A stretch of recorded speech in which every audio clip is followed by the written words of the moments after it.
Hello everyone, and welcome back to the channel.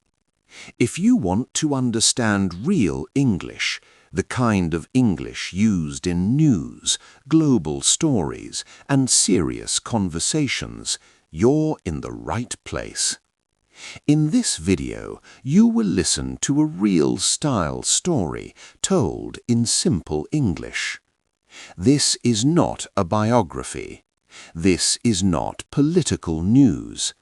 This is a story designed to train your English brain. Let's start with facts. Not opinions, not emotions.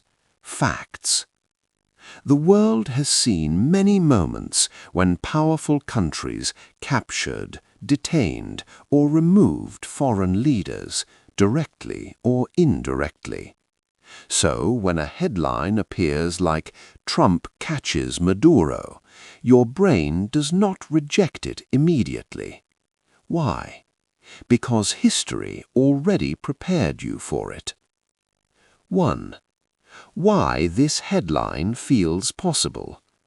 In international politics, the word catch is not always physical.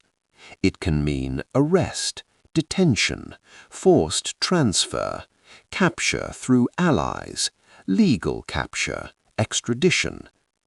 English headlines often simplify complex operations into one verb. That is not accidental. 2. Real historical precedents. Very important. Let's look at real history. In 1989, the United States launched a military operation in Panama. The goal: capture the country's leader. That leader was Manuel Noriega. He was head of state, accused of drug trafficking, later arrested, later brought to the US. This is a documented fact. So, when people see a headline about a foreign leader being caught, their brain says, "This already happened before." That is why the headline works. 3. Legal context. Charges before capture. In international law, capture often starts before physical action. For example, indictments, criminal charges, international arrest warrants. In 2020, U.S. prosecutors charged Nicolás Maduro and other Venezuelan officials with drug-related crimes. This is public record. Even if no arrest happened, the legal language already existed. This matters for English learners, because headlines often reflect legal steps, not actions. Now, let's talk about Donald Trump. Trump's communication style is direct, simple, headline-friendly, emotionally strong. This is why media often attaches short verbs to his name. Trump says, Trump warns, Trump threatens, Trump catches. Not because of grammar, because of brand language. Story mode. How this headline appears. Let's enter the story. Late at night, a photo appears. No long text, no explanation, just a short caption. People recognize the faces. They recognize the names. That is enough. The headline spreads. Why English media loves photos. Images act as evidence even before facts are confirmed. In media psychology, image equals credibility, text equals interpretation. That's why many global crises begin with "this photo changed everything." You don't need proof yet, you need attention. Language training moment. Notice the structure. Short sentences, past simple, no speculation words yet. This creates authority. Your English brain trusts the message. 8. why viewers keep watching. At this point, they have context, they have history, they have legal background, but still no answer. That tension is intentional. In Part 2, we will see how institutions react and how English hides responsibility. International reaction, proof, and controlled language. 1.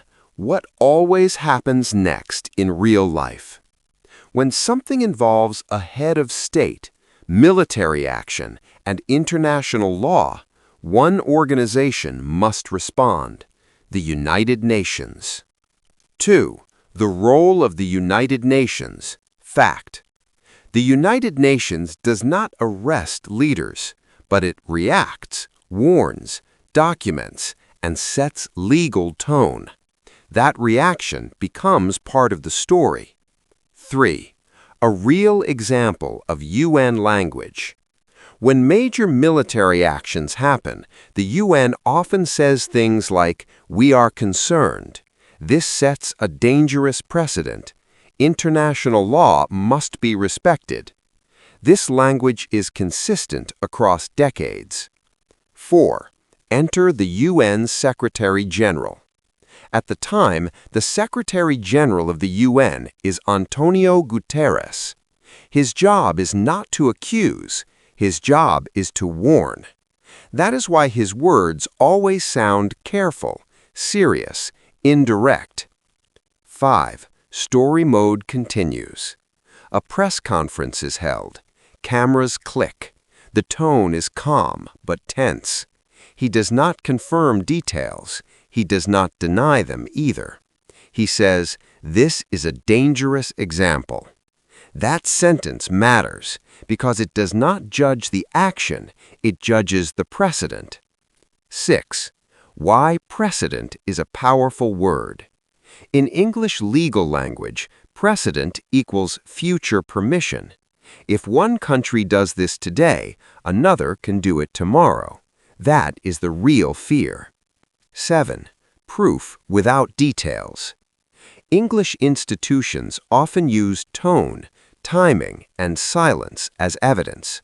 No photos shown, no documents released, but the reaction itself tells a story. 8. Language training, passive voice again. Listen carefully. Rules must be followed. Actions must respect international law. No subject, no accusation. This is maximum diplomacy English. 9. Why this makes the story stronger. At this point, your viewer understands this is serious, this is global, this fits historical patterns. They are no longer confused, they are engaged. 10. Transition. In Part 3, we move to the most human part, public reaction, and how English changes again. Public reaction, media patterns, and final understanding. Now the story leaves institutions and enters people's lives. At this stage, something important happens. The story stops being controlled by official statements. It becomes emotional. It becomes personal. This is where public reaction begins. 1.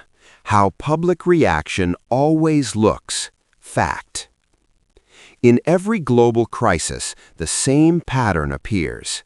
First, people react before they understand. They do not wait for full information. They respond to headlines, images, and short phrases. This is not a weakness. It is human behavior. Psychologists and media researchers have documented this pattern for decades. When information feels urgent or threatening, emotions activate first. Logic follows later. That is why fear, shock, and anger appear immediately. People do not ask, "Is this confirmed?" They ask, "What does this mean for me?" 2. The speed of social media. Social media accelerates everything. A headline that once took days to spread now reaches millions of people in minutes.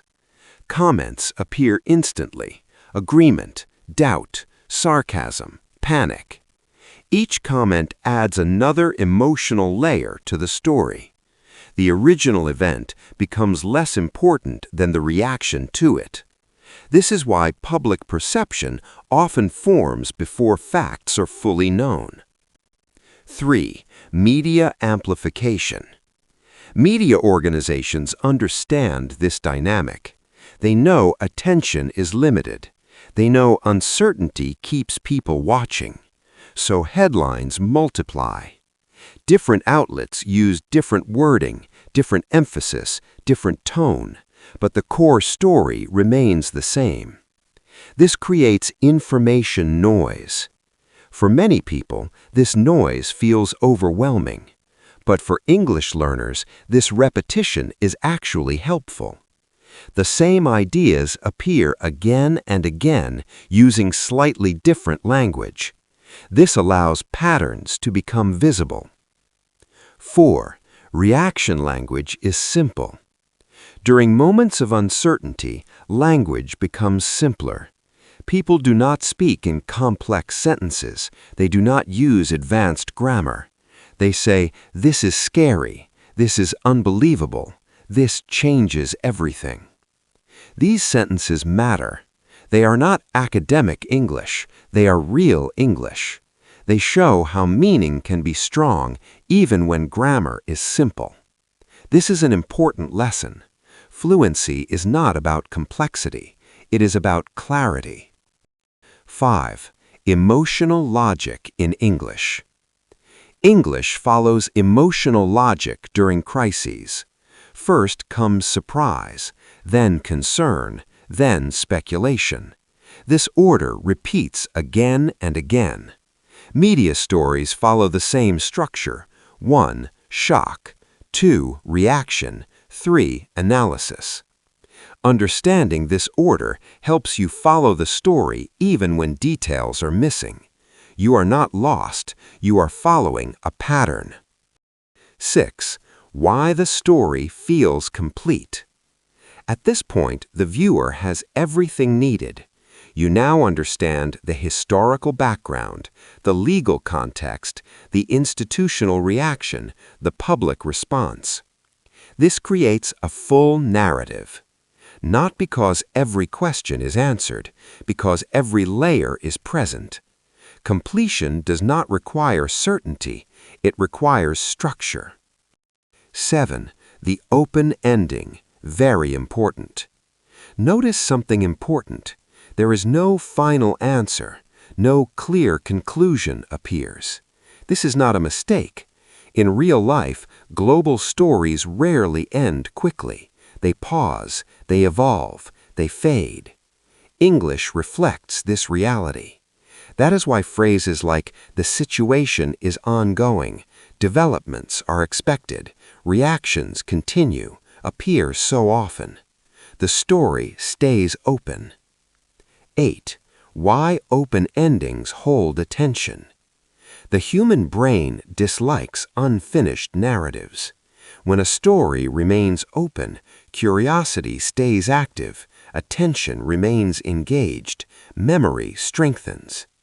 This is why people return for updates, and this is why story-based English learning works. You are not memorizing language, you are following meaning. 9. Final language lesson. English is not about perfect grammar. It is about structure, order, and emotional logic. If you can follow this story, you can follow real English media. You can listen without panic. You can read without translating every word. Understanding becomes natural. 10. Final understanding. By following this story, you have trained an important skill. You learned how English introduces uncertainty, manages emotion, and delays conclusions. This skill transfers to other topics, other videos, and other conversations. Once you see the pattern, new stories become easier to understand. To understand English, you don't need to know everything. You need to follow how stories are built. Thank you for watching this video until the end. If this story helped you understand English more clearly, don't forget to like this video. Subscribe to the channel if you want to keep learning English through real stories and real language.